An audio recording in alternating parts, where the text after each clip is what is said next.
PowerNomics, Chapter 5, Practicing Group Economics. The black race enriched every group on earth. Now it must enrich itself.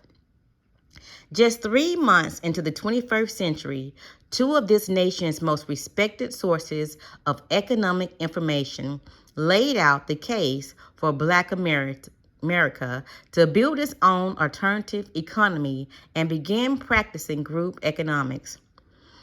On March 14, 2000, the Wall Street Journal ran a 2-page story on wealth building in America, from the Civil War till present time.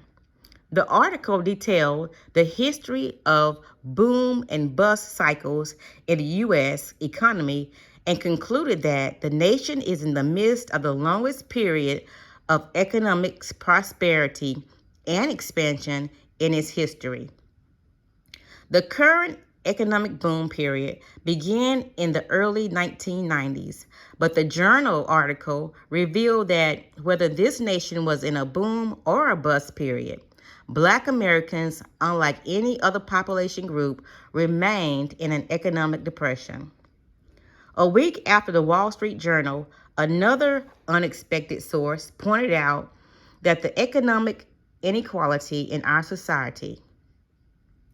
In our speech to the annual conference on the National Community Reinvestment Coalition in Washington, D.C., Alan Greenspan, chairman of the Board of Federal Reserve, discussed the economic challenge of eradicating the income and wealth disparities in the society. Greenspan went beyond reporting on the nation's economy and sounded an alarm to the nation that holds particular concern for Black Americans. He said that despite white America's economic good times, wealth disparities between groups are widening. He said, "I have no illusions that the task of breaking down barriers that produced disparities in income, wealth will be simple." But he warned that this task remains an important goal because societies cannot thrive if significant segments perceive their functioning as unjust. Our national leadership, both Black and white, remained silent to Greenspan's remarks at the Wall Street Journal article. For whatever reasons, they avoid the reality that after 400 years, Black Americans are still outside of the nation's mainstream economy. Time is running out for Black America to resolve the wealth inequality. If we cannot enter the channels of wealth in the mainstream, we must do the next best thing: take advantage of the fact that we are outside of the mainstream economy and construct a parallel alternative economy within our own Black communities where wealth can be gained. Where does wealth come from? Since Black America's primary problem is the lack of wealth, then a primary part of a solution must be for Blacks to gain wealth. We must learn alternative ways wealth is created and how to capitalize on human needs and desires to gain wealth. But we must remember that all roads do not lead to wealth. There are 2 basic methods to achieve wealth. First, it can be created or acquired through redistribution. It is very difficult to earn wealth or to acquire it by working a job. A job is designed to maintain a worker's from payday to payday and to keep workers 1 week away from the welfare or unemployment lines. But what is wealth? In earlier chapters, we learned that wealth is the fruit of any labor that is stored and used to satisfy human desires and needs. Wealth can be acquired through inheritance, reparations, or profit from someone else's labor. The less a worker is paid for labor, the more wealth the owner of the business or land gains. Of the available options, increased businesses, ownership, and reparations are the best means for blacks to gain wealth. Businesses can redistribute wealth 6 to 8 times faster than employment. Black Americans are just beginning to seriously seek reparations as a means to gain wealth, even though nearly 97% of the majority society opposes the transfer of any form of wealth to Black people. Eventually, the majority society will be forced by the power of the facts to award reparations to Black Americans. However, until white society decides to grant reparations, Blacks must choose from the remaining option and begin creating their own wealth. It will require their best efforts, but it can be done. Much of the wealth that we need is right before our eyes. If we aggregate, we can see it. If we work together, we can acquire it or create it. We are simply blind to our own wealth potential. The word of a white child taken to his Black friend sums up the essence of the hidden wealth potential of the race. The child said, "I wish I could buy you for what you think you are worth and sell you for what I think you are worth. I could make a fortune." Throughout history, nearly everyone except Black people has seen wealth in the race. Black people have responded by enriching every other group but themselves. It is now time for Black America to create wealth for themselves. The secret to creating wealth is to own minerals and materials and metals, processed machinery factors, consumer items, public improvement, or human capital, skilled literate labor force. This is no wealth potential in public housing. There is no wealth potential in public housing, food stamps, petty crimes, drug use, or teenage pregnancy. There is no wealth potential in a job. It is the owner and the producer of the job who has a wealth potential. We need activities and mechanisms that produce wealth for Black people and their communities. When a group or community begins to acquire resources and manage them for the economic benefit of the group, they have created an economy, a mechanism to produce income, wealth, jobs, and business opportunities. It is important that we understand this concept of an economy. John Kenneth Galbraith, in his book, Almost Everyone's Guide to Economics, stressed the importance of an economy to any population group. Galbraith points out that those people who do not understand or pretend that they do not know how an economy is built and operates automatically surrender all wealth building power to those who do understand. Groups with their own economics make wealth producing decisions in their own best interest. The world is a competitive place, and there are few, if any, incentives for other groups to intentionally make decisions in the best interest of Black Americans. Upon what philosophical base should Black Americans build an economy within their own community? Blacks should use the same philosophical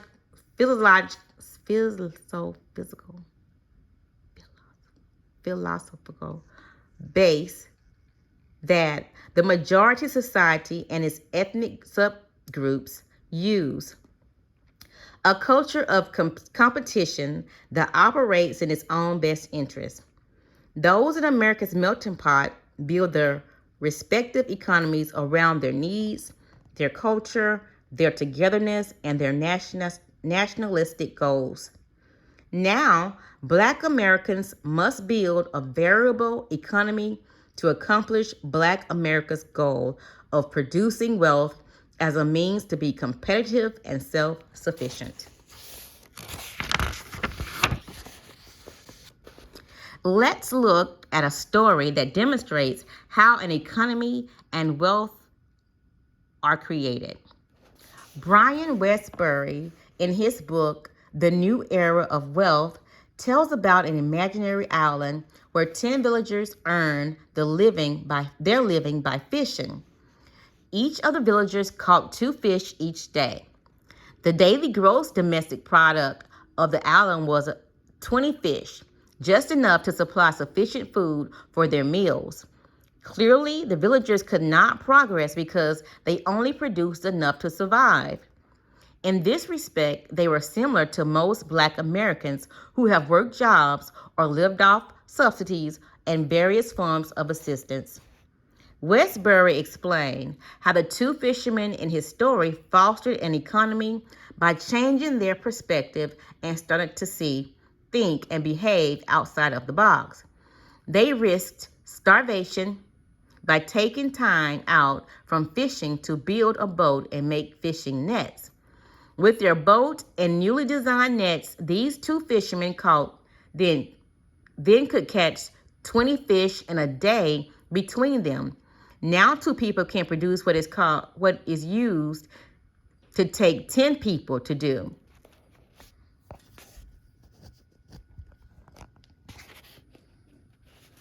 They now had a fishing industry and could feed everybody on the island.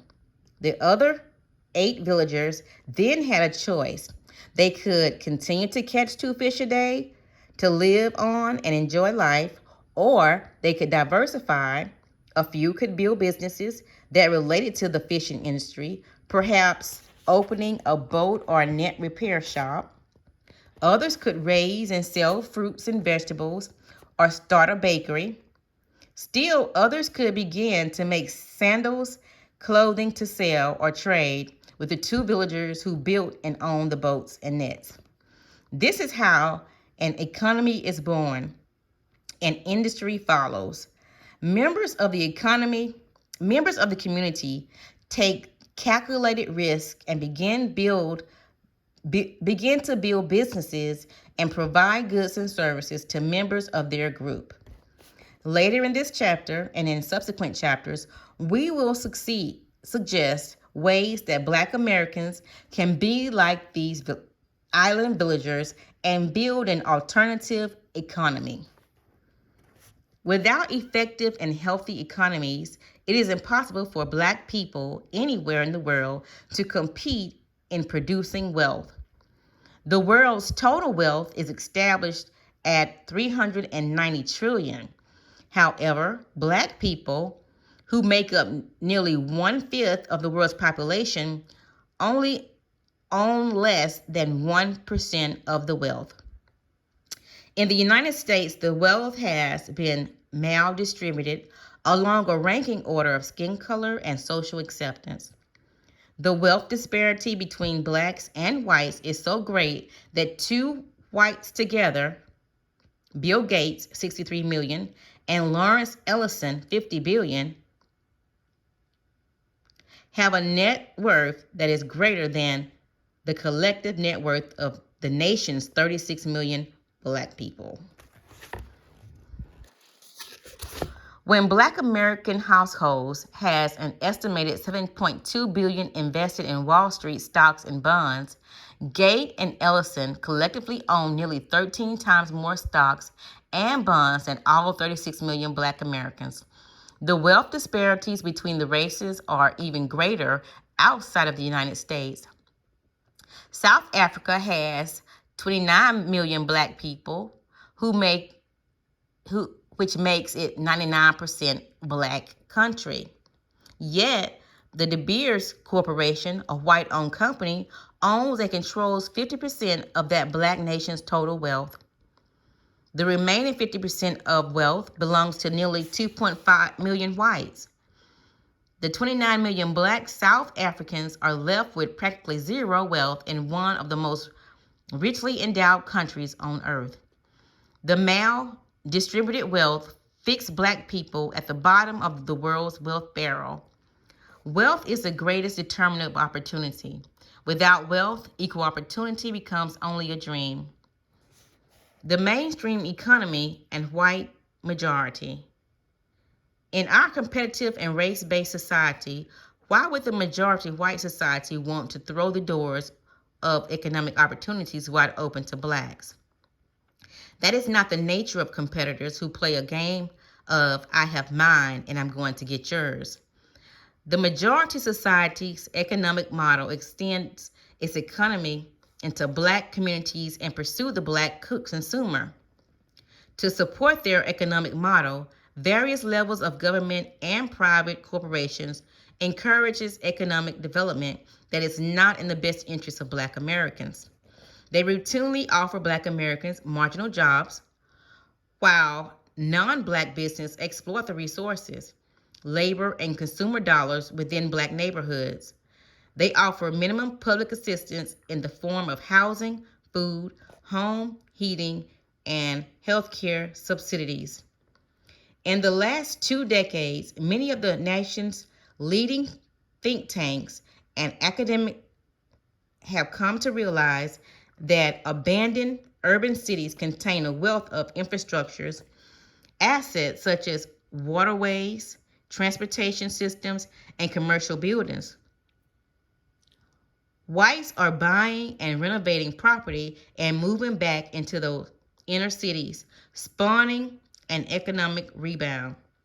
One of the leading proponents of urban economic redevelopment is Michael E. Porter, a professor of business business administrations at Harvard Business School. During the last 20 years, Porter has written a number of books about competitiveness in business and industry. In his most recent book on competition, he devoted an entire chapter to the competitive advantages of the inner city. Porter pointed out that the traditional negatives associated with black communities, but he also suggested numerous businesses advantages that can be found in urban cities. His recommendations for inner city businesses development are very similar to the traditional social models that give white businessmen opportunities to build wealth and businesses in black neighborhoods, while blacks get jobs and places to spend their money.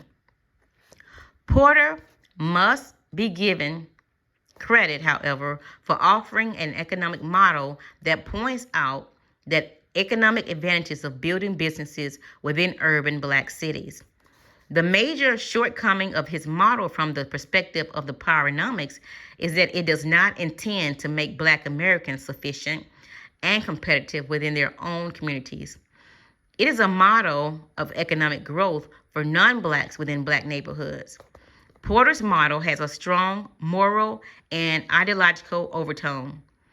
His philosophy is similar to that of Booker T. Washington's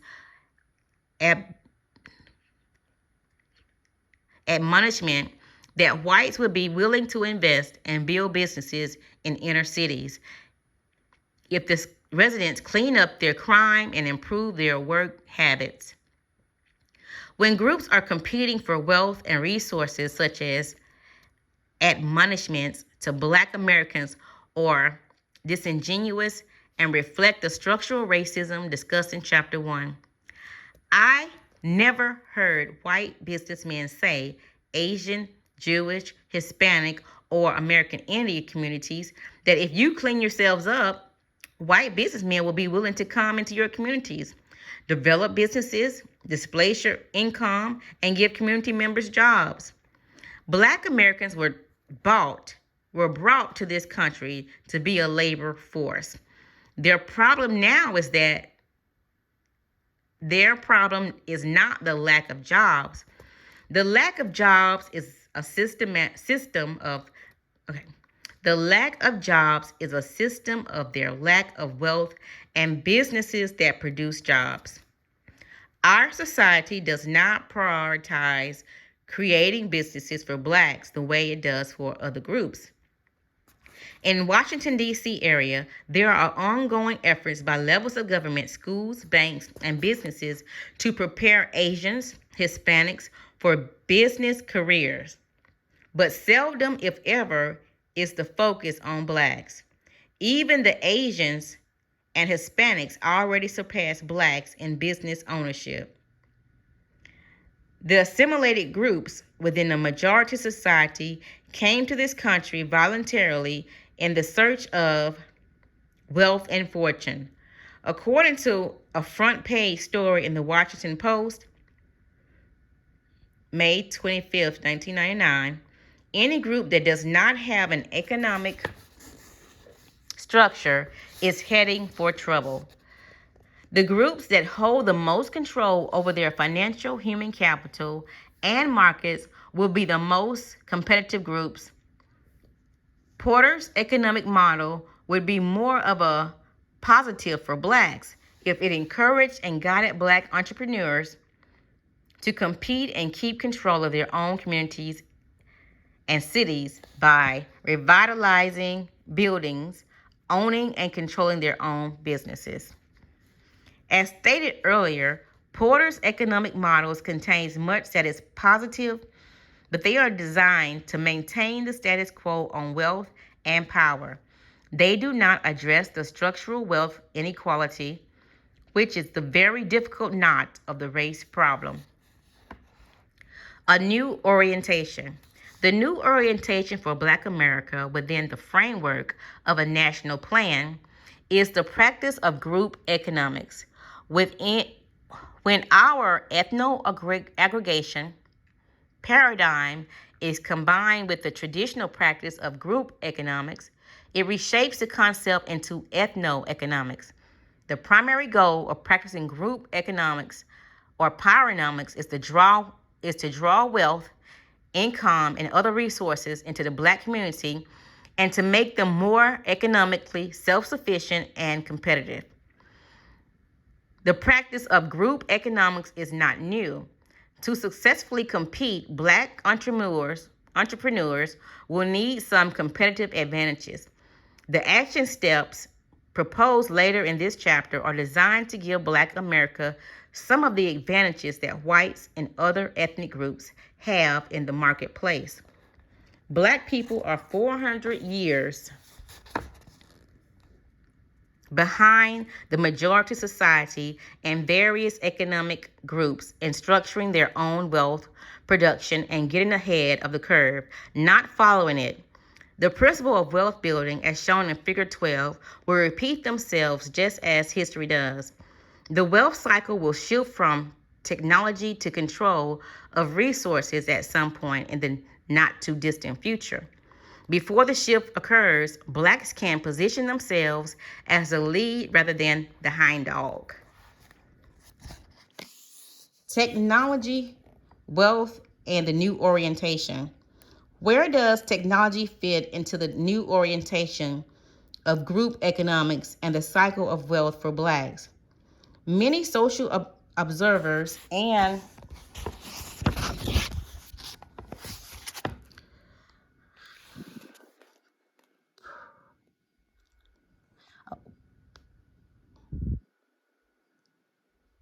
prognosticators argue that access to computers, the information highway, and other advanced technology is the salvation of Black America. This is a subtle suggestion that technology is blind to color.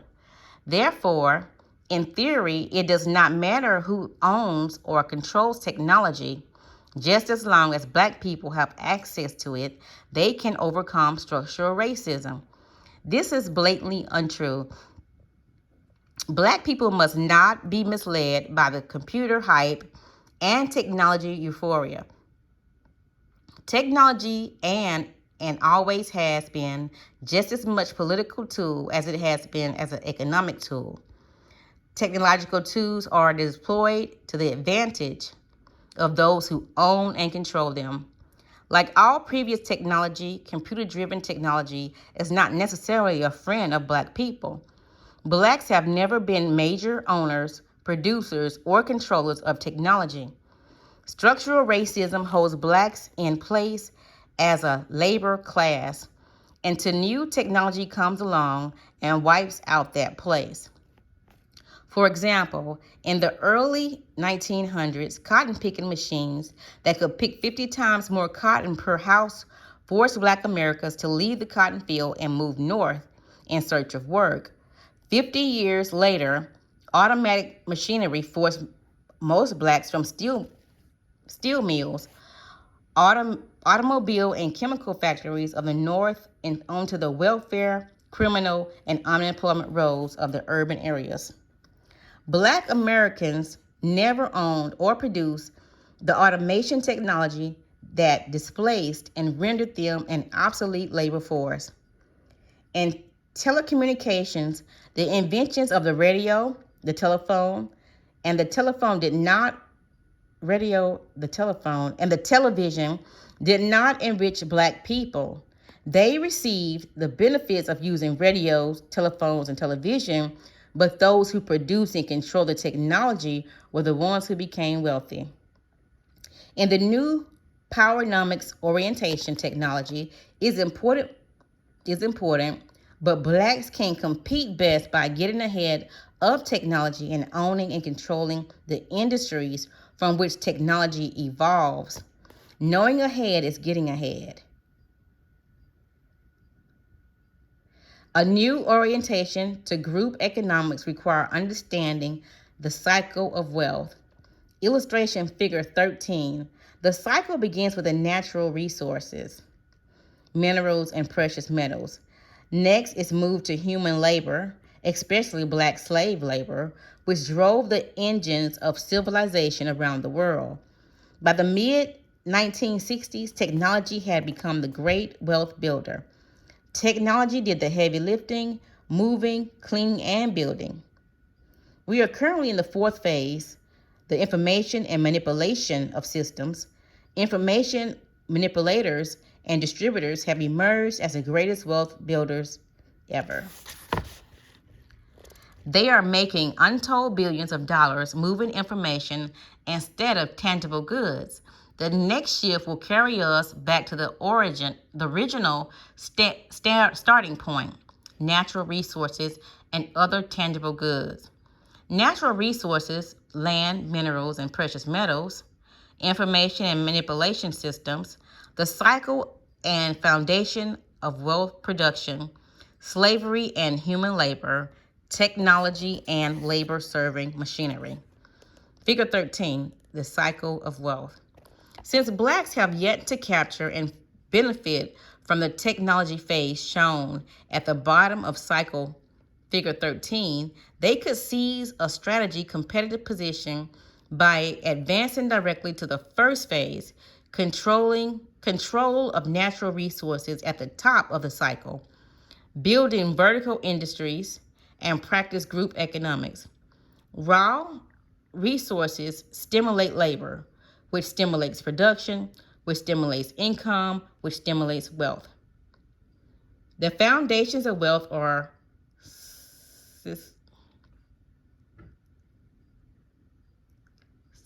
cyclical. Our global economy is presently in the information phase of wealth formation. The fourth phase of the wealth creation cycle, information manipulation, is virtual. Granted, information technology is extremely valuable, but at some point of the phase, it will become a perishable resource. Technology will falter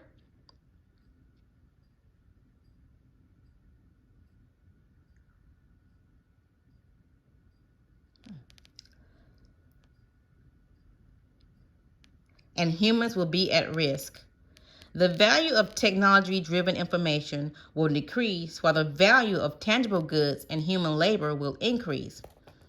Devaluation can be triggered by man-made causes, such as computer viruses, accident, or uncontrollable natural disasters. Any of these events could drive the wealth building cycle back to the beginning. Natural resources. The group that controls those resources will be the drivers in the driver's seat. Thus, Black America can get ahead by jumping ahead.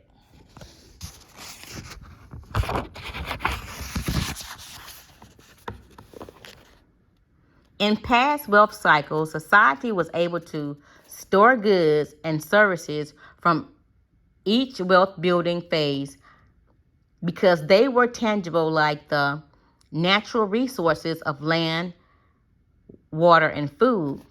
They could be stored for prosperity and the enjoyment of future generations. Whether it was from a farm, automobile factory, or hospital, it could be stored in warehouses, books, and libraries, or even in burial tombs.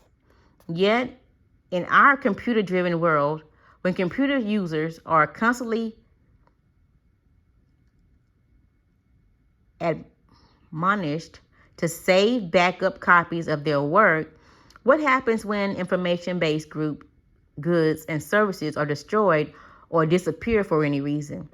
The United States is abandoning its material existence and giving up its resources to other countries. If cyberspace technology fails for whatever reason, there will be a mad scramble to regain the natural resources this nation abandoned. If blacks are the most vulnerable group of people, what are they following white people down a road of complete dependence on technology? If technology fails and white scientists become disabled, blacks will become even more vulnerable. With PowerNomics, Black America has an opportunity to move into a place and establish itself as backup producer and owner of material resources. How Black America can acquire material resources to compete today, as well as prepare for the negative impact of globalization, is discussed in Chapter 6. When events that shape the next shift in wealth occur, the basis of wealth will move to those who own and control resources. Those who acquired their wealth from information and technology will trade their vast wealth for food, medicine, and other essential resources that they need to survive and prosper. Black people can make up for lost time by moving now to own and control as many essential materials, assets as possible, and be ready to trade them for other valuables. In the cycle of wealth, material resources always come before technology. The action steps below are followed to help Black Americans practice group economics. Within the framework of a new orientation and national plan for Black America, the strategies include establishing controls and privileges within home and community markets, developing product specialization based on culture and consumer patterns, and establishing national and international markets outlets to achieve economics of scale. Economic action step 1, create an alternative economy within Black communities. Black America needs an alternative economy to address its businesses, employment, and wealth needs. Our alternative economy should be a small but competitive business community that exists outside of but is complementary to the mainstream economy. Alternative economies must have always existed. In earlier times, most of the alternative economies were the cotton industries that sprung up around the manufacturing of certain products by specific identification and identifiable groups. German dairies and Irish distilleries spawned economics that revolved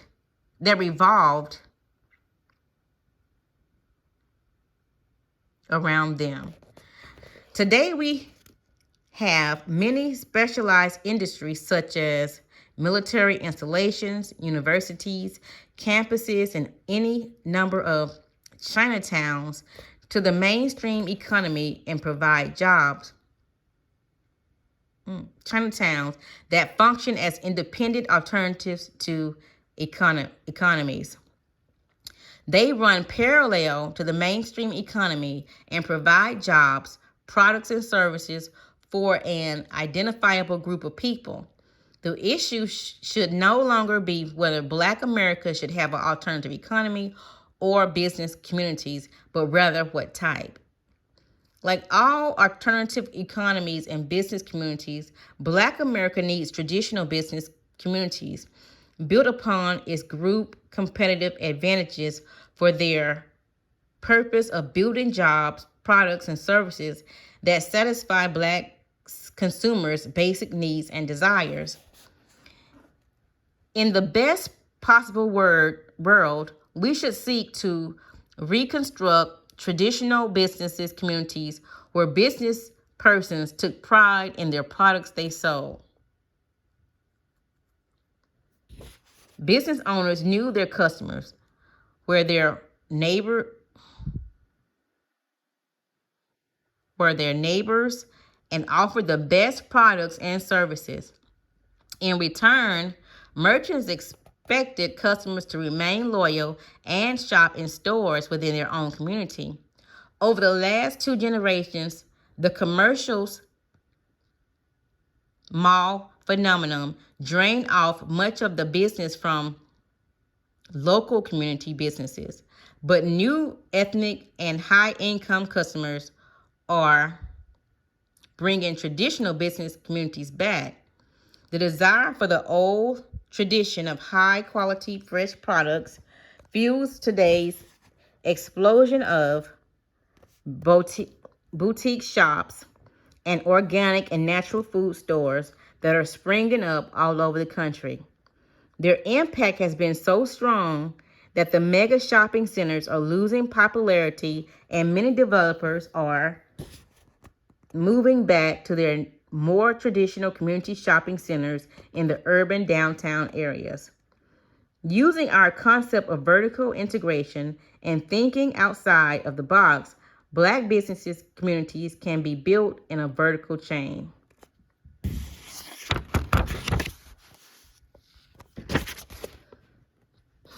Vertical chain of obligation.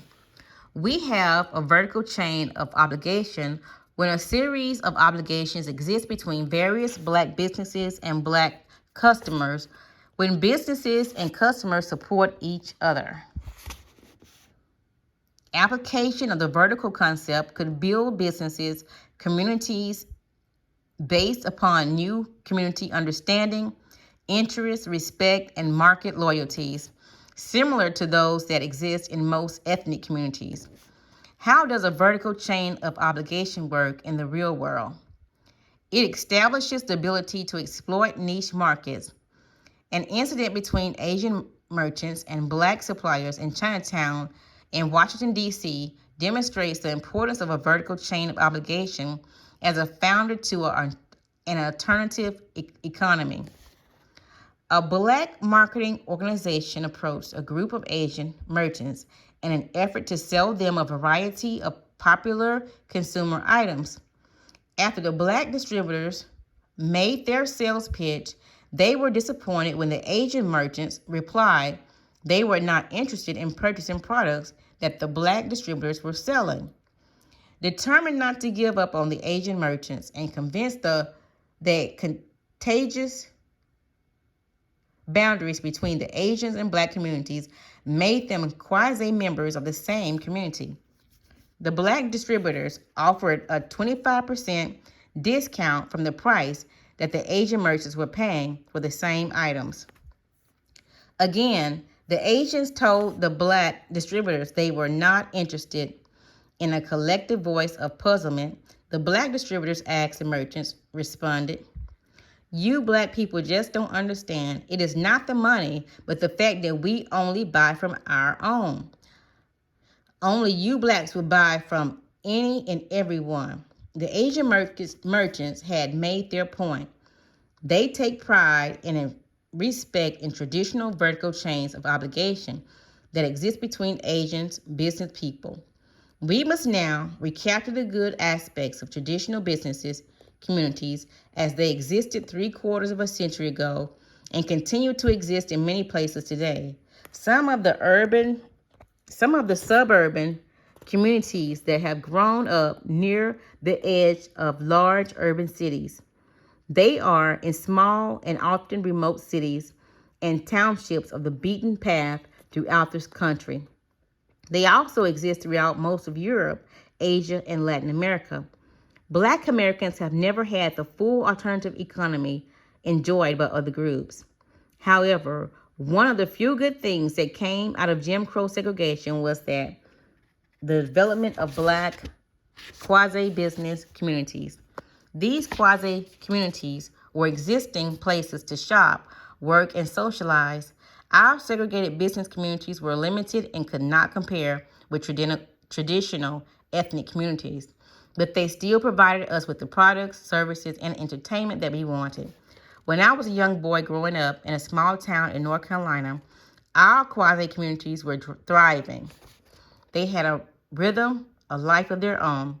Every Black person shopped at the same grocery stores, drugstores, gas stations, shoe repair shops, coal and ice companies, movie theaters, and clothing departments. We shopped in these stores not only because we needed the consumer products, but because we had personal relationships with the owners.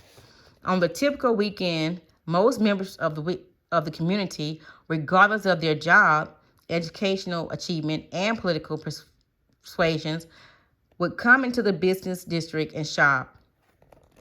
Our vertical chain of obligation was in good form.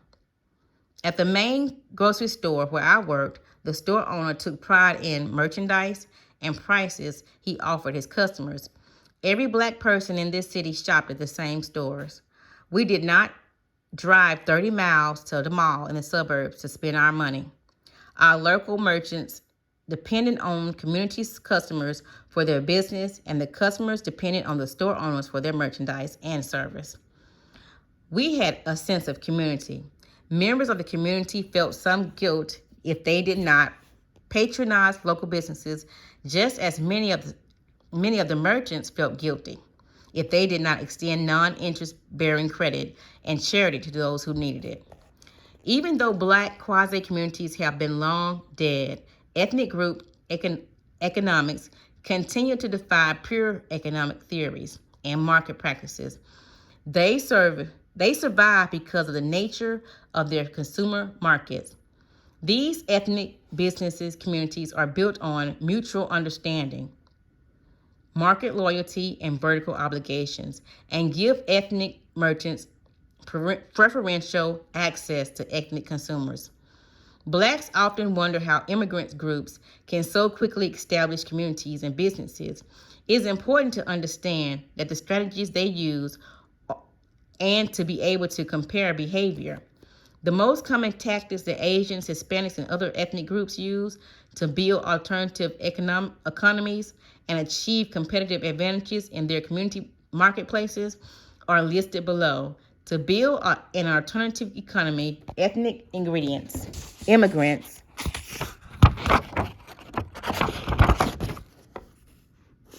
accepted low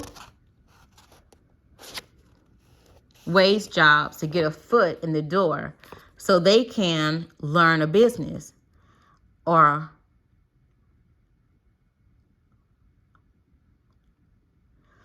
are acculturated to take business risks, pool resources, and start their own businesses. Hire members of their own families and ethnicity in their businesses. Harbor a strong group of identity and sense of mutual dependency. Bank and borrow from their own family, people, and communities' lending institutions. Build alternative economics within their communities to supply jobs, services, and products for their own people. Use satellite businesses in Black communities as platforms to penetrate major markets. Conduct businesses with members of their own group first. Use diversity and the minority label to gain access to and compete against Blacks for resources. Use language, religion, and culture to mark and close their communities. Build businesses and industries that use products that can be linked to their country of origin. Avoid being identified with Black so they can continue to benefit from domestic society's hatred for Blacks. Structural racism is a factor that applies to Blacks that does not apply to other racial or ethnic groups. But many of the ethnic communities ethnic communal behavior patterns can be useful to incorporate into our empowerment plan and action steps. Economic action step number 2. Dominate business ownership and management where black people are the majority consumer population. Since social democracies operate on the majority rules principles, learning to dominate businesses in areas anywhere a group is dominant in population should be one of the easiest principles of Black Americans to follow. In Chapter 2, we strongly advocated ethno-aggregation as an empowerment tool. After Blacks have aggregated physically or through a strong sense of community, they should then begin to dominate in business ownership and management. Union Bank Mortgage Company, Black sports and entertainment agencies, African American manufacturing, hotels, and restaurants. Building a Black alternative economy. Black people are the dominant consumer population in numerous economic sectors, but are conspicuously absent from business ownership. Although human beings are basically the same, Blacks do have different tastes and spending patterns from whites. These differences in our consumer patterns represent excellent business opportunities for Black entrepreneurs. Where Blacks are the dominant consumer, they have a competitive market advantage. Blacks make purchases that are disproportionate to and exceed white purchases by twice to 5 times in the following areas: clothing and accessories, watches and jewelry, consumer electronics, hair care products, used cars, tickets, theater tickets, inner city mass transit services, cosmetic products, certain foods, leather goods, child footwear, athletic shoes, and certain brands of cigars, and 13, scotch, liquor, and certain other alcoholic beverages. If Blacks had an economic part in manufacturing alcoholic beverages, if Blacks had an economic part in manufacturing and selling these products, communities would buy from Black merchants. Businesses could be built and sustained around these items. Unfortunately, whites and other ethnic groups takes for granted that Blacks have no options but to go into a non-Black community and buy products. Meanwhile, it does not seem to matter to Blacks that whites and other groups boycott Black businesses. Blacks can begin to build an alternative economy by buying from Black businesses the products that they disproportionately consume. Doing so will not only immediately create new markets, opportunities for Black entrepreneurs, but will also begin to redirect our $500 billion for Black entrepreneurs, redirect our $500 billion consumer revenue flow back into our own communities. Our neighborhoods are untapped consumer markets in which we can practice group economics. If Black America does not learn to protect its communities, institutions, cultures, and businesses, the unending influx of immigrants will completely submerge Black America. In time, even the resources that it does own will be used against Black America. To implement this strategy for alternative economy, the first step is to study our neighborhood and determine if and where Black businesses would have a competitive advantage based on Black population, political control, consumer spending patterns, cultural identification, or control of resources and markets. We must envision the opportunities that could exist in a vertical order of obligation, then boldly seek to establish industries in those areas. The nature of racism itself can facilitate building Black businesses and industries within Black communities. Racism is designed to exclude Black people. We can take advantage of this by making excluded Black people and their communities the primary market for patterns. Black businesses are already aware of the consumer interests and needs of Black Americans. If they would gather the resources, produce the product, then market their product in every community across America, the PowerNomics vision will work to condition people to buy Black first. 36 million Black people represent a prime market for vertical businesses opportunities. Let's apply our principles of dominating in business wherever we dominate in population. There is no better example than the Black prison population in America. Though we are reluctant to profit from the suffering of our people who are in prison, we have no choice but to offer the best services and products that they could possibly get in prison. Others already profit from the Blacks in prison. Crime and incarceration are areas that demonstrate the principle of creating businesses where we dominate as consumers. Black Americans are only 12.4% of the nation's population, yet we dominate the prison's population. Out of over 2 million prisoners in the United States, Blacks make up approximately 50% of the population. During the years that ought to be the most productive of a young Black man's life, between 20 and 35, nearly 40% of all Black men are either in prison or on parole or probation. Black people ought to dominate in the management of profit-making aspects of criminal justice system. We can use those profits to help staunch the flow of Black men in the prison system. Various levels of government spending billions of dollars annually on the purchase of materials, equipment, and supplies for prison, such as sheets, blankets, bedding, shoes, uniform. The average construction cost for each jail cell is approximately $80,000, plus another $24,000 a year to care for each prisoner. Prison systems spend more than $3 billion annually procuring shaving, lotion, soap, and other toiletries for Black prisoners. Additional billions are spent on contracts to provide corporations to manage prisons and provide health care.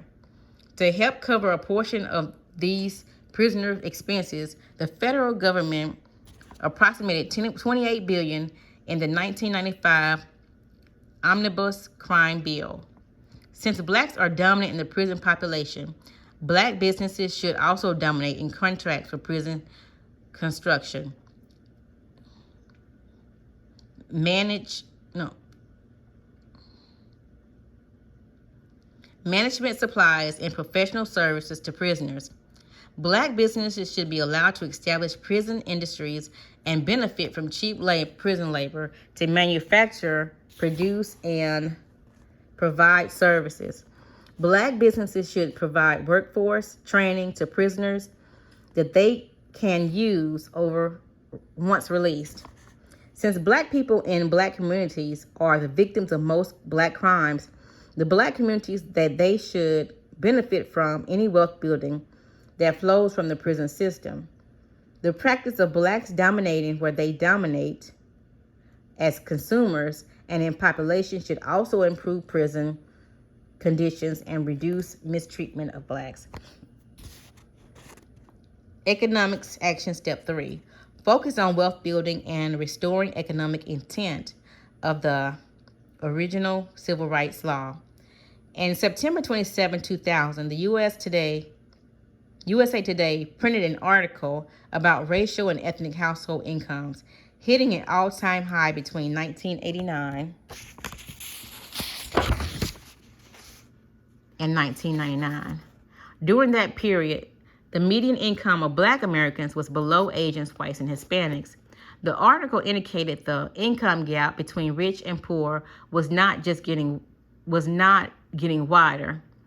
The article implied that even though Blacks were on the bottom, they were not too far below Hispanics. So conditions were improving for everyone. What the article failed to address was why Black Americans were still fixed on the lowest income rug. More specifically, it should have addressed why Asians and Hispanics, 90% of whom have been in the United States less than 30 years, can have median incomes that are above nearly double a black population and have been here for over 400 years.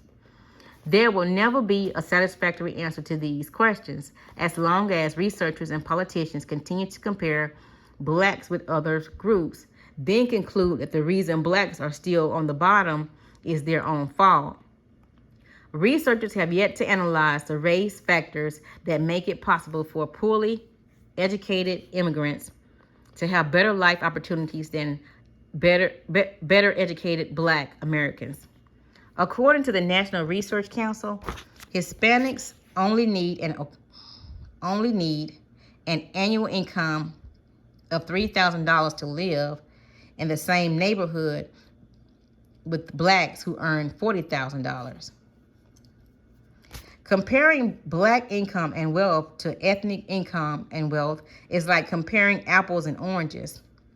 Black poverty has been fixed over time. It is gratuitous poverty that has given them to by centuries of exploitation and exclusion.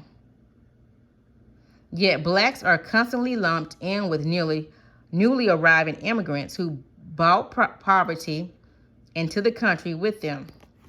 Their poverty is typically eradicated within one generation. The 18th generation of black poverty is accepted as normal and basically ignored. Every time black poverty is pointed out as a problem, there is a rush to eradicate poverty of newly arriving immigrants or totally eradicate the poverty of poor whites. Throughout history, the prevailing belief is that you cannot deal with the low income and poverty of blacks until you have first done it for all the poor whites. Even black civil rights leaders accept such belief and will rush to help poor whites before helping their own people. According to Oliver and Shapiro, poverty level whites control nearly as many mean net financial assets as the highest earning blacks, 26,683 to 28,310. Economic data of this nature is publicized constantly. The black civil rights focus is out of alignment. Why does black leadership focus on civil rights for everybody except black people? Why are black civil rights leaders now urging black Americans to help poor whites? In the absence of leadership, it is imperative that black Americans become singularly devoted to wealth creation and wealth redistribution in black communities. This means using all devices, especially promote ideological and programs that enhance wealth building, whether through personal savings or simply by keeping money in black communities. A refocus on this magnitude must have a firm legal and philosophical basis. We must recapture the early civil rights concepts and movement. As implied earlier, civil rights in the United States isn't what it used to be, nor does it reflect the original laws and legal precedents. Today, the term civil rights applies to the freedom and the rights of all members of our society, especially minorities. However, this was not original intent of the term. When the term civil rights was first used at the close of the Civil War, it referred to freedom and economic rights of black slaves as ratified in the Civil Rights Law of 1865 and 1866. The radical Republican sponsors of these laws knew that economic rights were far more critical to nearly freed slaves than social and political rights. In 1865, Congressman Thaddeus Stevens framed civil rights as an economic issue, saying that black people could only be slaves or free. Without at least 40 acres of land, a mule, and $100 for economic base, blacks would forever be slaves. The Black Civil Rights Movement of the 1960s developed around the search for social and political rights for everybody, especially for the minorities. It lost the focus on Black people and economics. The social achievement of Black civil rights movement are not within our merit. It did not help Black Americans socially, but hamstrung Blacks economically by diverting economic issue to social and political goals. 2, making Black people consumers instead of producers. 3, focusing on inequality of income rather than on wealth. And 4, encouraging them to be job seekers rather than job producers. 5, espousing altruism for the world rather than group self-interest.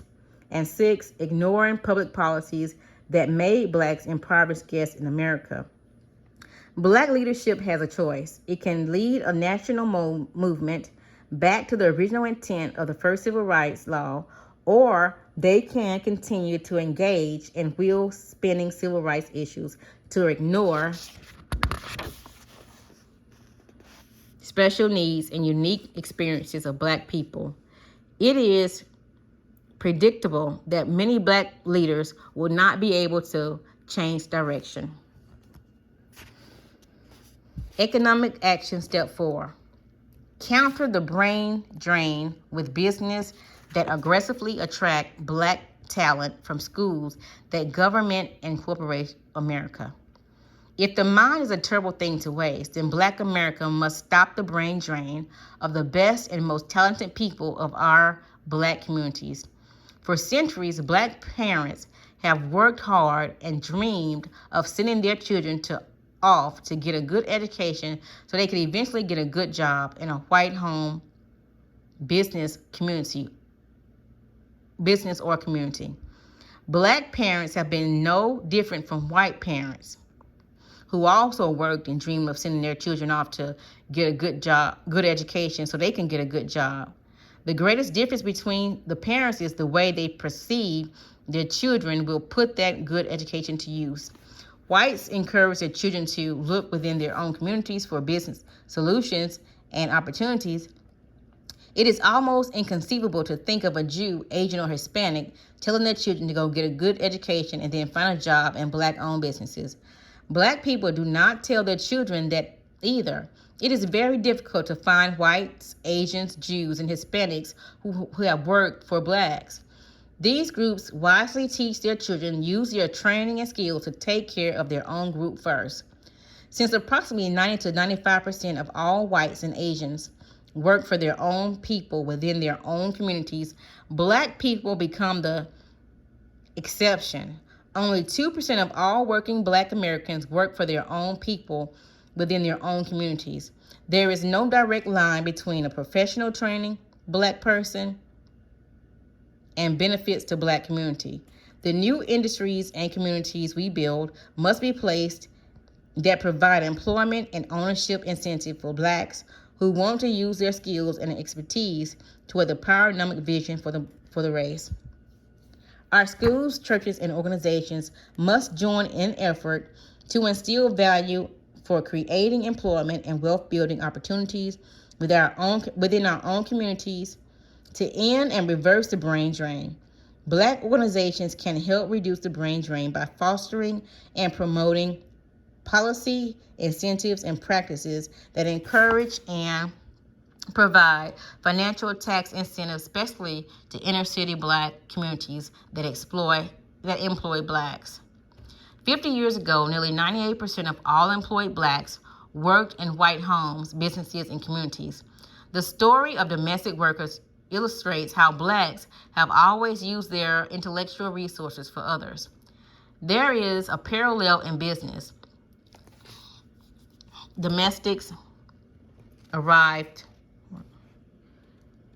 before sun up to start fires and warm the homes of white farmer families so they wake up and dress in comfort.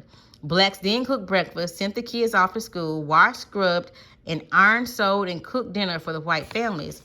After feeding the family, cleaning up the kitchen, and putting the children to bed, these Black mothers would then return to their homes after dark Did everything did anyone ever wonder in all those years who was taking care of the black children? Who fed and watched black children while white mothers were taking care of white children? I would like white I would like to know who was taking care of black communities and black businesses today, when nearly 98% of all employed black continue to work outside of their communities and white businesses or offices. To achieve the PowerNomics vision, black businesses need black talent, and so does the entire black race. Economic action step 5. Establish and solid root businesses within black communities.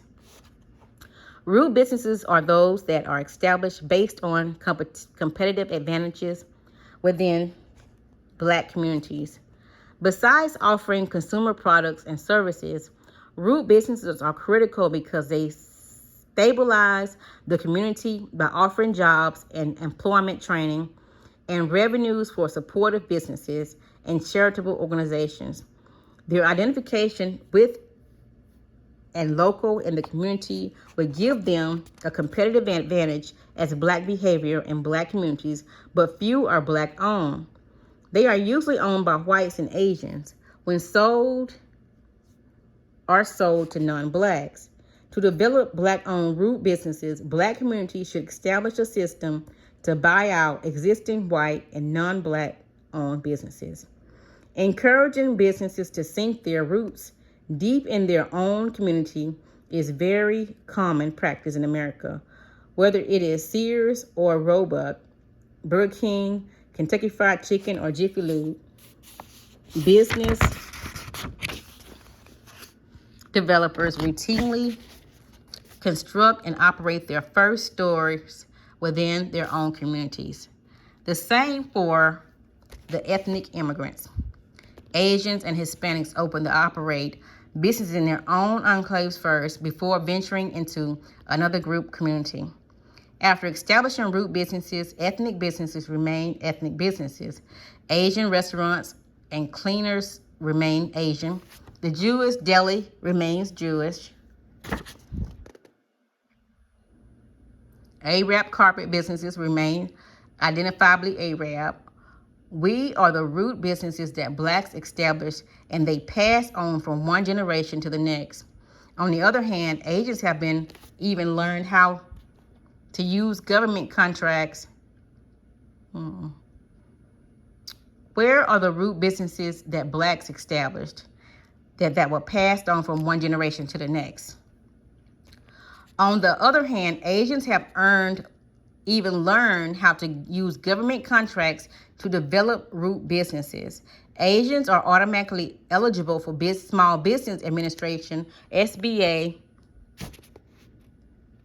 set-aside programs because of their race.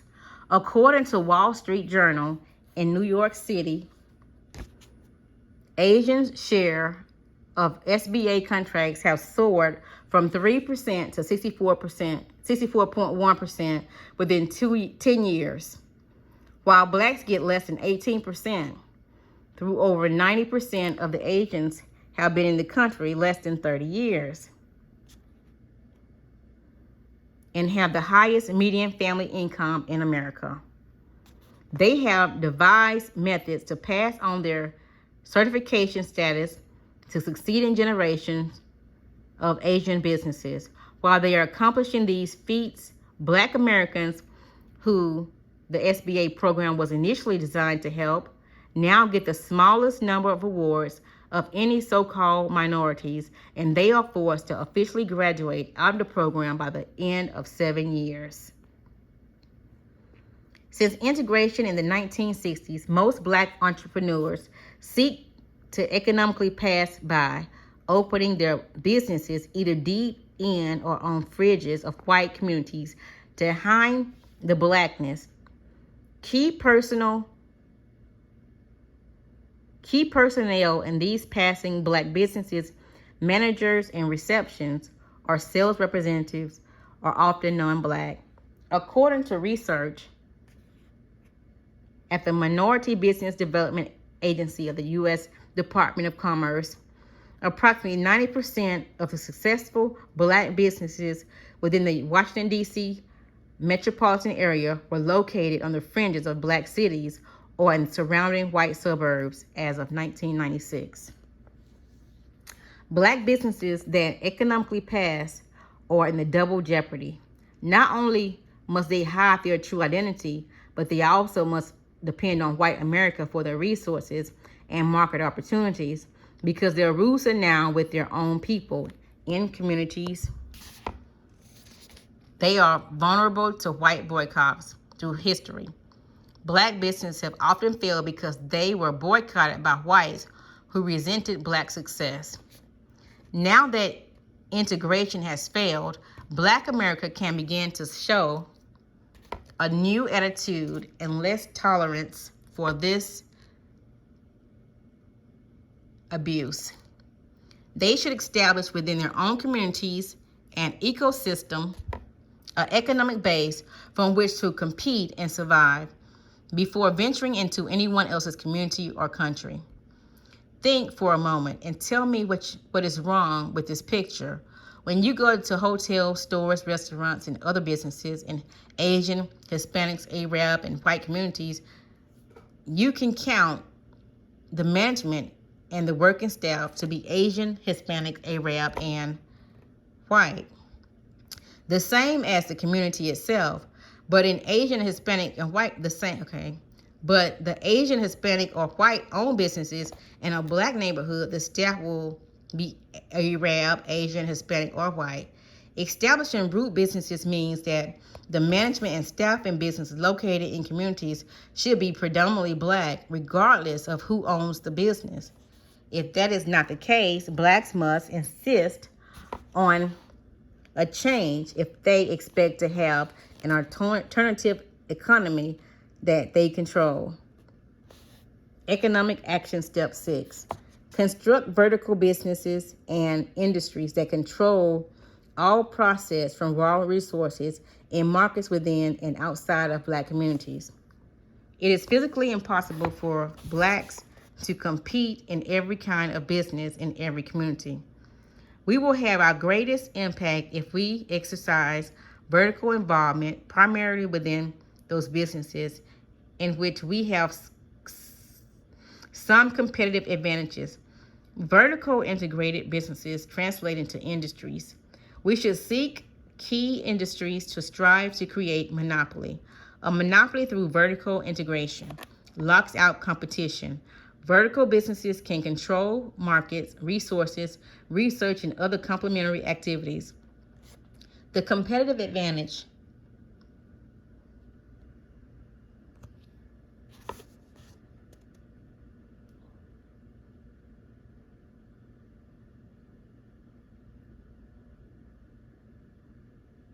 remains whether the business are local or national.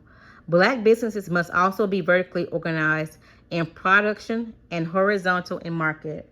Once a black business or industry has succeeded in building a vertical industry in one black community, it should then spread horizontally across the country into other communities until it has control of all home-based home markets.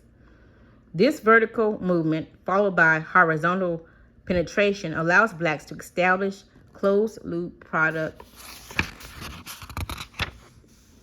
production and marketing networks for the private use of black businesses. This happens in a mainstream business world every day. For instance, more than 40% of all the United States exports and nearly 50% of its exports do not compete in the open market. Instead, they move through closed channels. Japan does the same thing. So if closed loop product and market channels are good enough for the big boys, why wouldn't we have our channels too? The challenge of black people is to build and control their own communities, markets, and products that pass through them. This means blacks need a variety of business communities such as manufacturers, suppliers, distribution, technology, marketing, and retailers. These business communities can link and serve as conduits for moving products and capital and support service. For example, if blacks built a leather factory in an enterprise, an empowerment zone in Baltimore, Maryland, the factory and its supportive businesses could be vertically integrated to serve as national empowerment model and cluster. Distribution centers for the factory products could be established across the country. Retail outlets could be set up in malls, airports, at downtown stores. Our hypothetical leather factory can engender at least 3 levels of businesses that individually or collectively get together with other black manufacturers, distributors, and retailers to improve their business operations. This national network of business communities can increase the competitiveness of blacks in business. For more information, see the National Reparations Plan schematic chart in Appendix B. Economic Action Step 7. Stop the capital drain out of black communities. In other words, buy black but sell to anyone. Black America has a major problem: the flight of its disposable income into the pockets of racial, ethnic, and religious groups around the world. Black people have enriched every group except themselves. Without a sense of community and vertical chain of obligation and no guidelines for how they should spend their money, no product or business loyalty in the marketplace, black consumers are easily persuaded to be penny-wise and dollar-foolish in their spending patterns. They shop for the best price when, for a few pennies more, they can maximize the benefits of their expenditures to include the black community and race. The few who are concerned about getting the best return on money spent or invested use too narrow definitions for meaning return. To achieve PowerNomics vision, a return on investment should be measured in its broadest sense, in personal economics as well as group social economics terms. For every penny spent, the black consumer should know what benefits the group receives in political, social, and educational economic terms. Not only does our money go into the pockets of the competitors, it comes back and is used against us. Black consumers ought to value reciprocity and examine what they receive for the dollar they spend outside their community.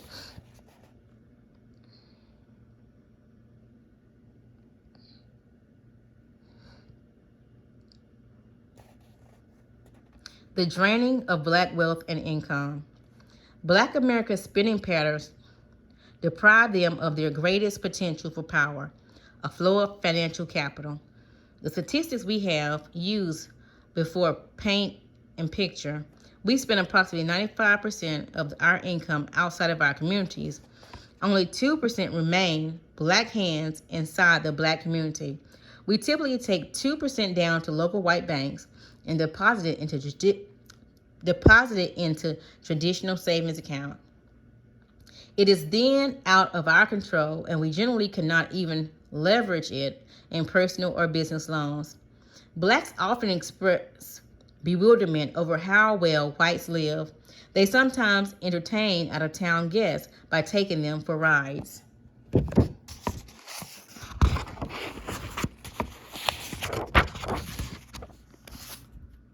through white communities to show off the expensive homes and wide array of retail businesses. The question is frequently asked, how can so many whites afford to live so well?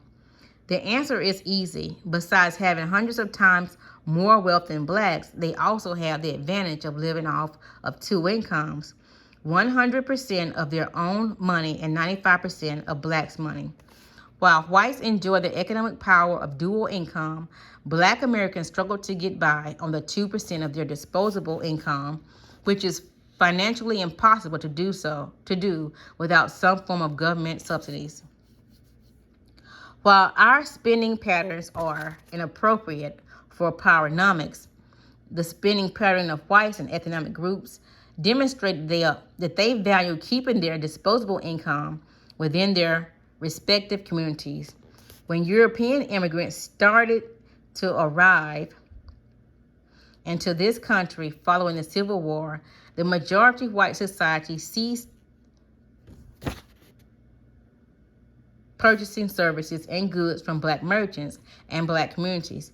Previously, whites transacted businesses with black barbers, blacksmiths, caterers, and launderers. They initiated conscious boycotts that, for the most part, remain in force until this present day.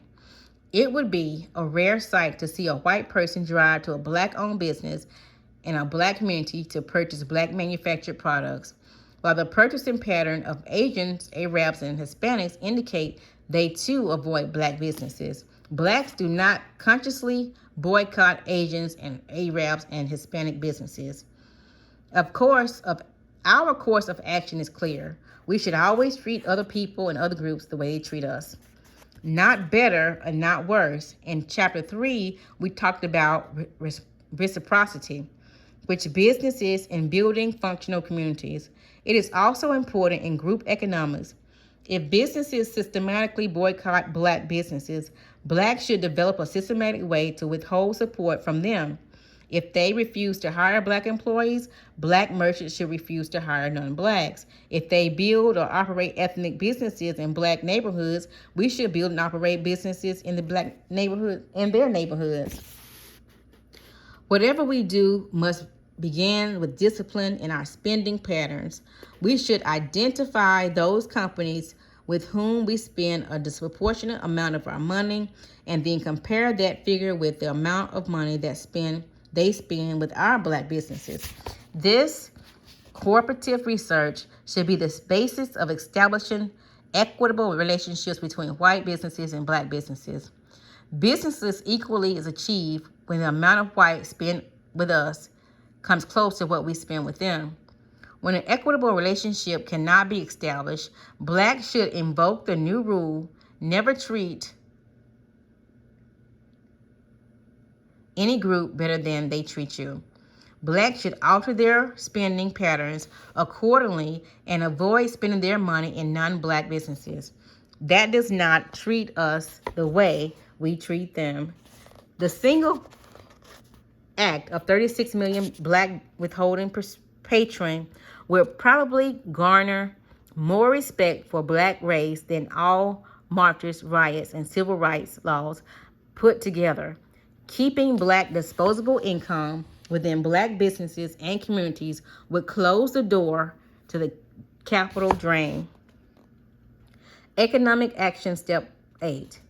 Attract semi-finished products in black communities. For value-added manufacturing process and assembly, attracting semi-finished products into black communities is a way to practice good economics. Aspiring entrepreneurs need to be mentally conditioned to score every possible business community for products for black businesses can adopt, modify, and duplicate. Hundreds of companies build their businesses based on research performed by others by duplicating products first produced by others. Copyright and patent laws are important to respect and follow, but most commercial products move through a cycle of constant modification and reproduction. Black entrepreneurs can be paralyzed sitting and waiting for an ideal opportunity to invent the single most needed and revolutionary item on earth. It's not likely to happen.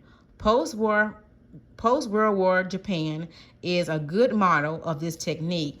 Although they received lots of financial assistance from the United States under the Point Forward Plan, and it is easier to recover from a military loss than from centuries of economic exploitation, Japan did pull off the economic miracle within 20 years of World War II.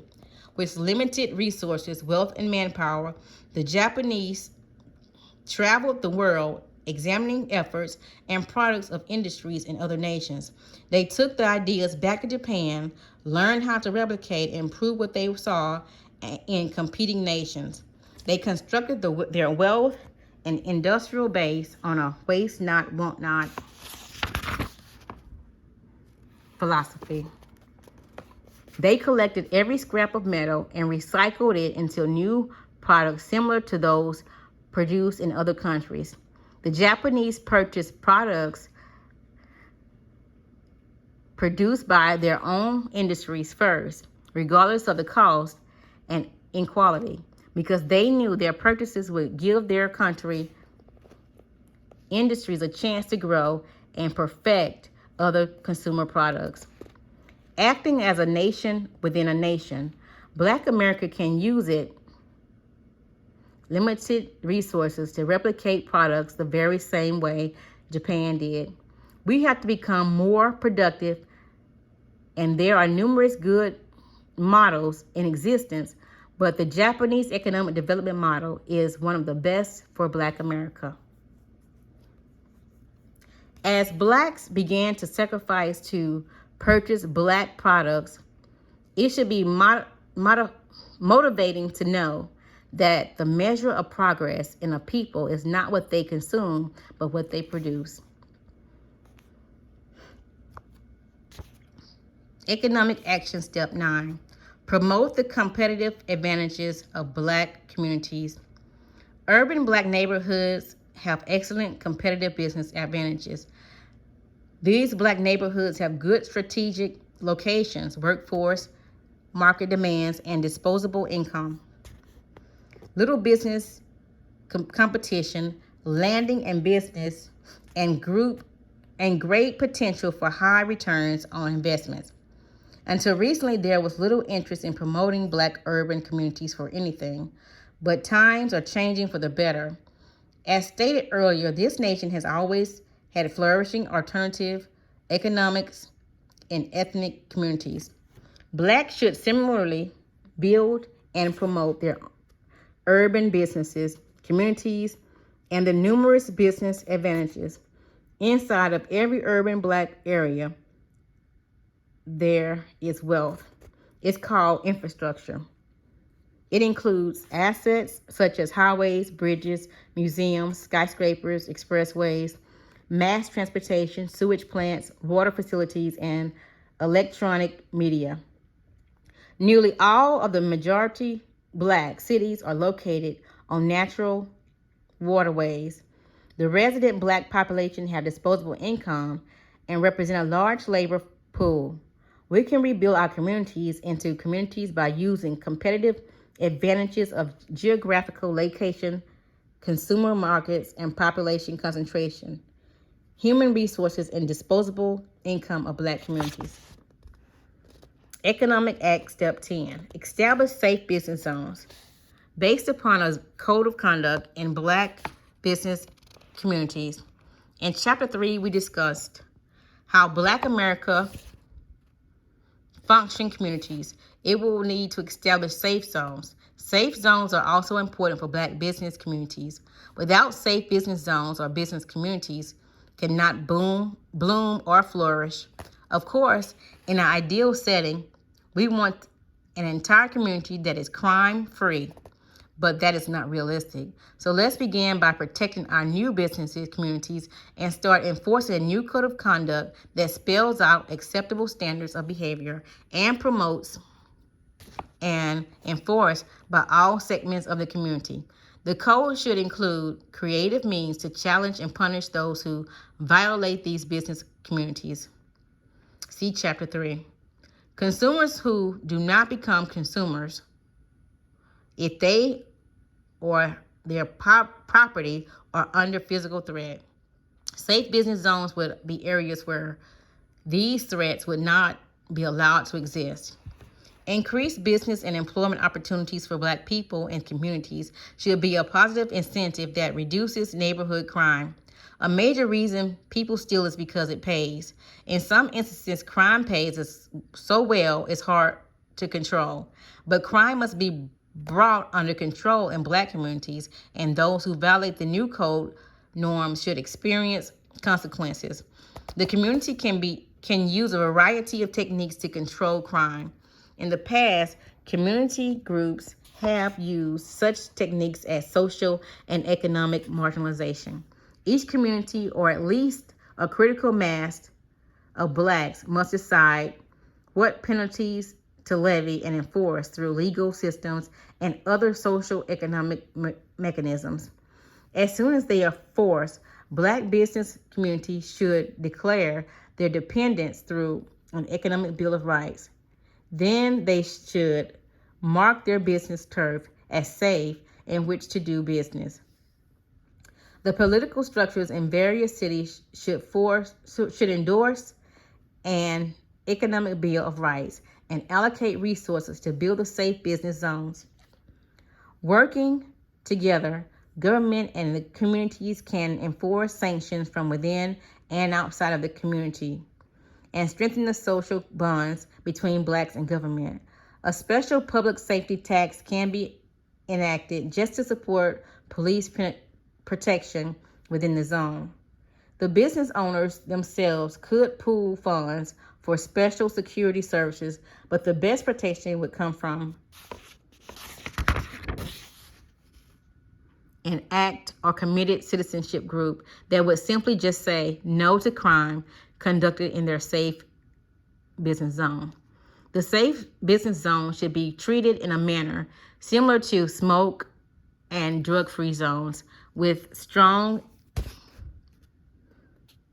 enforcement support, even though increased incarceration will not necessarily reduce that crime.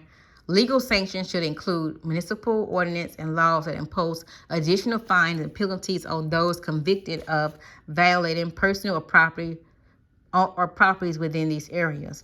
Crime-free areas would encourage new business development, increase land value, and instill pride in black communities. Financial compensation from convicted offenders could flow back to the injured communities. Similarly, personnel incarcerated for crimes committed in the safe zone should be required to work in some public service capacity in the same communities where the crime was committed. The present high crime rate in black communities is a gift from the integration process. It emerged with the breakdown in black communities and black families. As blacks grow increasingly disenchanted with integration, now it is the time to reclaim our blackness and Afro businesses communities around self-interest and needs. Strict zoning within the safe zone, business zones can anticipate and prevent unnecessarily social problems. Land use and other zoning policies in the safe zone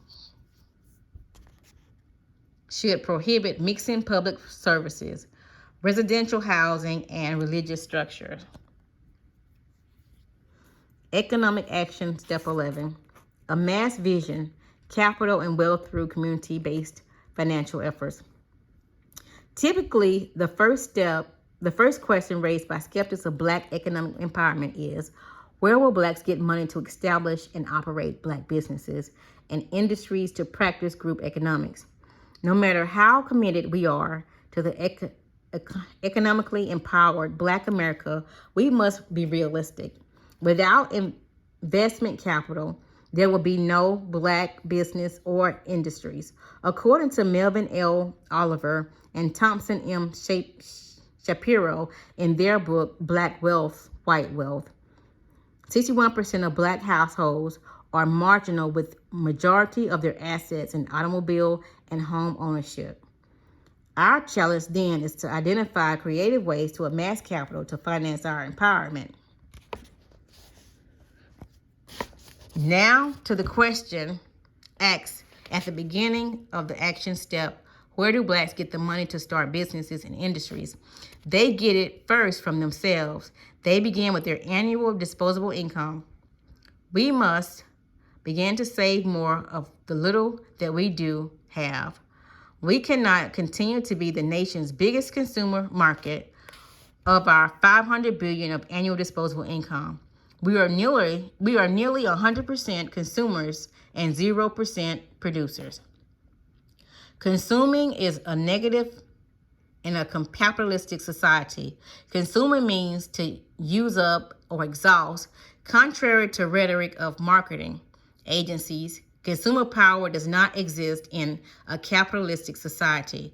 Consuming is a weakness. It is a producer of what is consumed who has the power, not the consumer.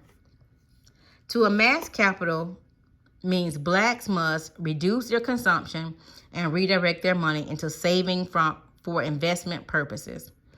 In this step, we call on our experts in the area of finance and financial development to help us apply the PowerNomics principle to develop a national plan for black access to capital.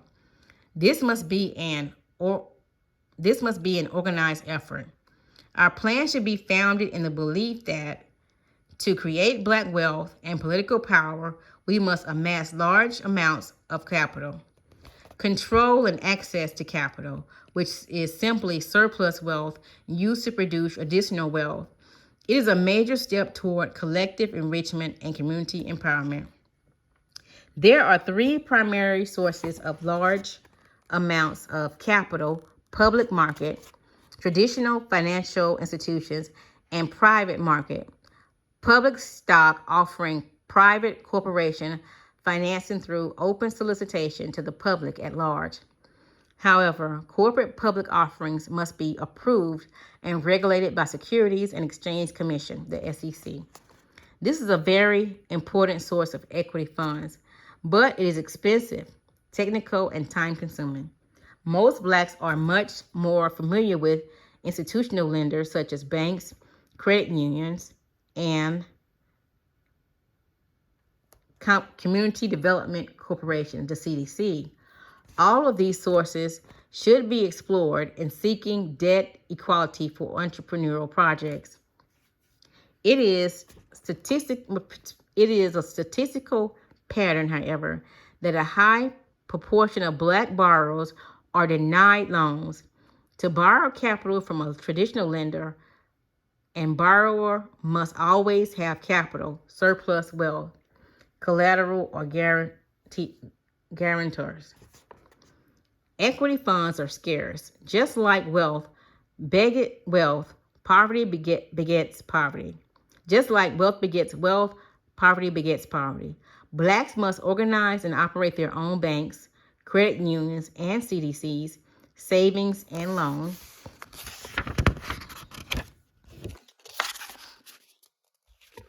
Venture capital for firms and investment clubs where they already exist. Support them and demand if they are in your neighborhood, they support your PowerNomics community building efforts. Reparation is outside the traditional source of capital, but it is a bill that is owed to black people, and once we must represent to the nation for payment. Reparations for black people is no longer a far-fetched issue.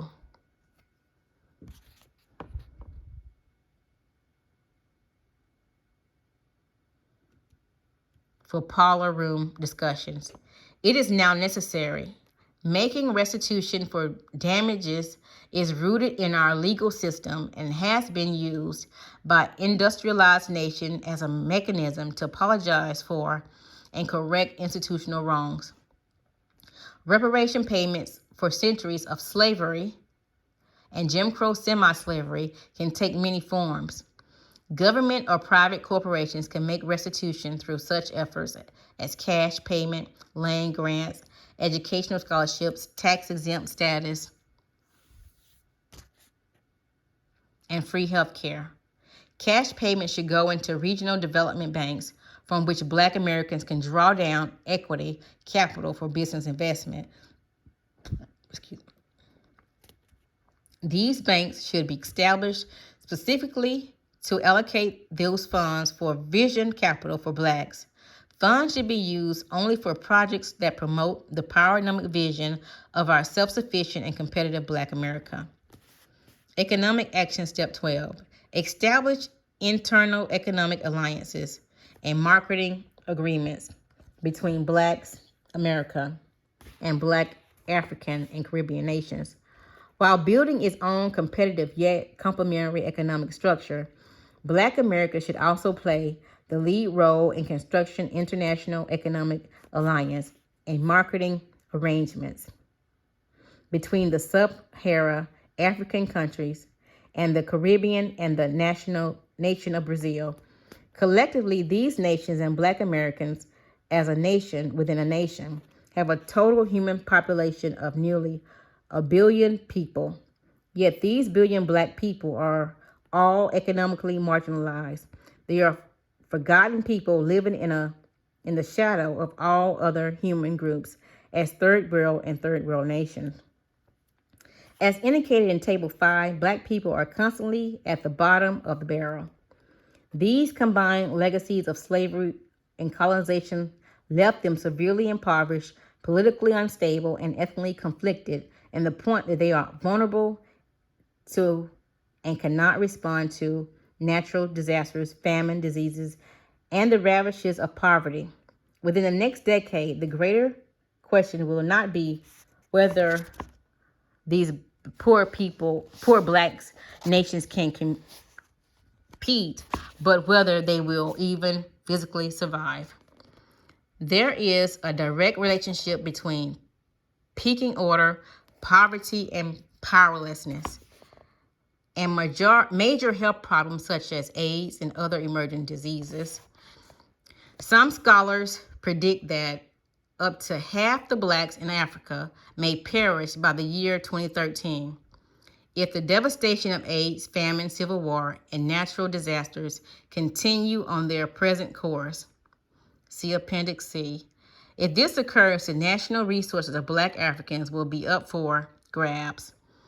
This timetable fits in with the cycle of wealth, which by that time would have moved beyond technology to natural resources.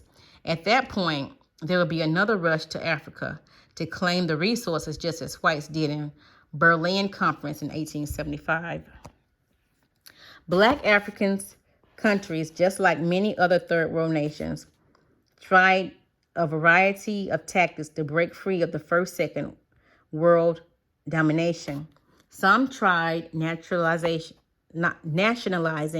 Western companies and land rights, setting up commodity and exporting cartels, subsidiaries, indigenous manufacturing to achieve import substitution, or campaigning for a new world order based upon redistribution of existing imbalances of wealth. None of these tactics have worked to the degree that these Black countries could industrialize and move out of the third world category. They failed not because the idea were bad, but because of the opposition from leading the industrial democracies they have.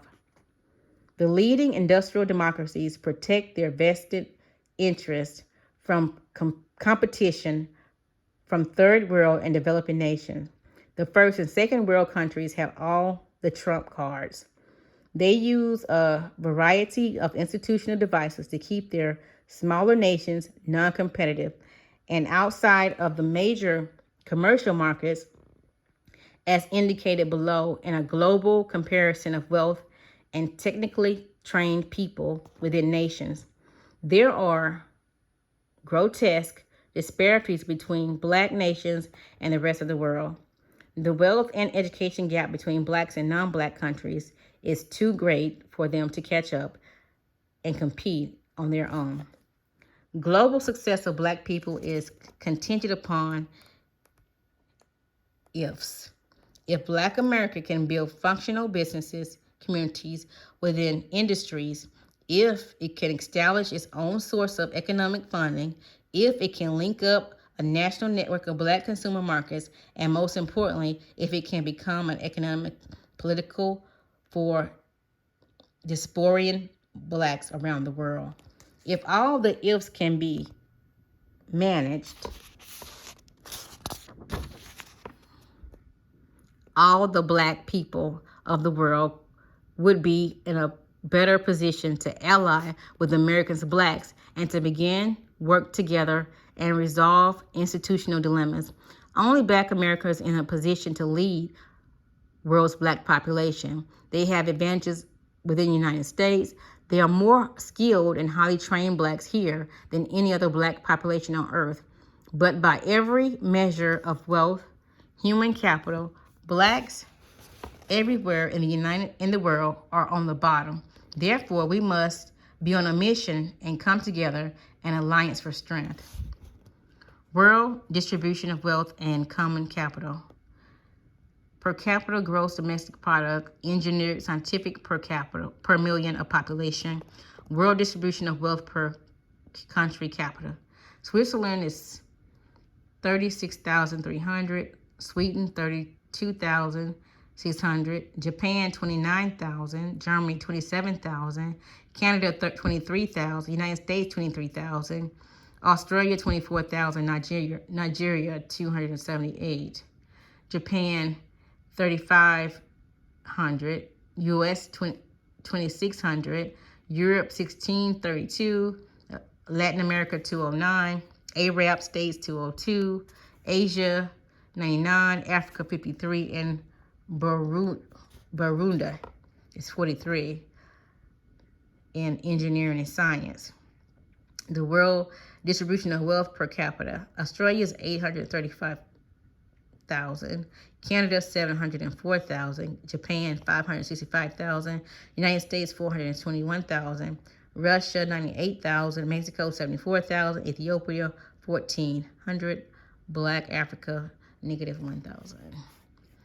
Black Africa nations are so far beneath whites and Asian nations that their statistics are in the negative column. The wealth gap is so great that it is a miracle that Black America can survive, let alone compete. Only a glance at the maldistribution of wealth, disparity in the world should point out the magnitude of the dilemma, as well as the impact of 500 years of slavery that denied them the opportunity to own and control wealth-producing services. The burden of redistribution wealth will fall upon the shoulders of Black economy to save itself and aid African nations. Therefore, Black dispersion peoples around the world must unify across geographical, political boundaries and force economic alliances that allow them to collectively share and control resources, exploit mutual trade opportunities, and compete in the global markets. An economic alliance that allows Blacks across the world to practice group economics must have 4 elements. It must have surplus capital, is 1. 2 is middle class skills and professional training. 3, control over technology and raw resources. And 4, access to political power. Black Americans are an advantaged group. They have 3 of the 4 required elements for an alliance. Even though their group position is less than other non-Black Americans, Blacks have surplus capital, an educated and skilled professional middle class, and are politically situated within the most wealthy and powerful nation on earth. They have been marginalized in America by being denied ownership of and control of resources, but they can now play a lead role in an economic alliance that could lift all Black nations. If Black Americas could arrange to link the Black vertical industries and businesses in this country with the raw materials that come out of Africa, Brazil, and Caribbean, the 1 billion Black consumer across the world, the alliance would be powerful. No one nation has everything that is needed to become self-sufficient, but we all have something we can bring to make this delicious stew we spoke of earlier that we can sell to benefit everybody.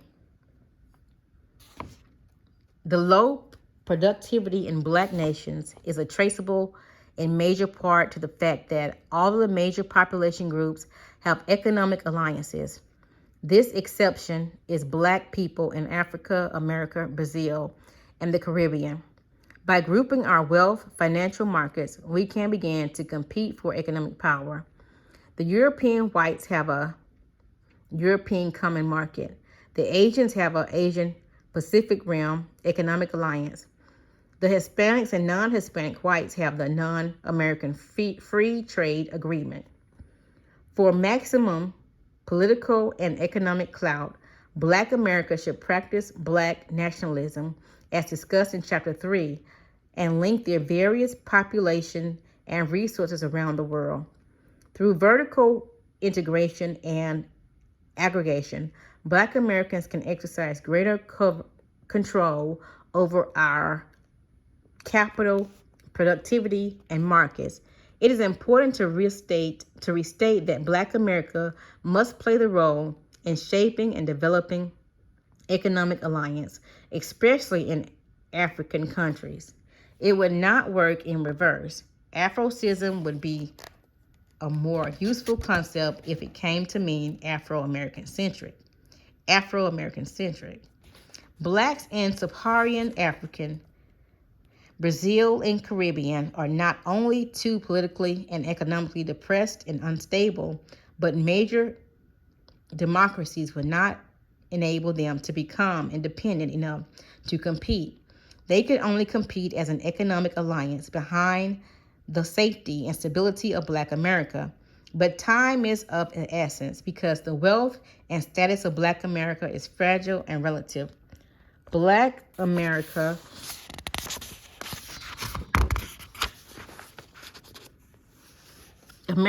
can use the empowerment tools of the PowerNomics to develop a game plan to bring all the other Black nations around the world into an alliance that would allow them to compete worldwide. Conclusion. The cycle of wealth begins with control of natural resources. The cycle is now in the information stage. The 12 action steps presented in this chapter reflects the new orientation of practicing group economics of wealth and take control of their economic future. Other groups use other neighborhoods and population as resources to enrich themselves. If others can become rich off of us, we must think outside the box and redirect our resources to our benefit. This chapter provides guidance to communities and organizations and individuals who wish to work toward fulfilling the vision of self-sufficient and competitive Black America. Chapter 5, PowerNomics.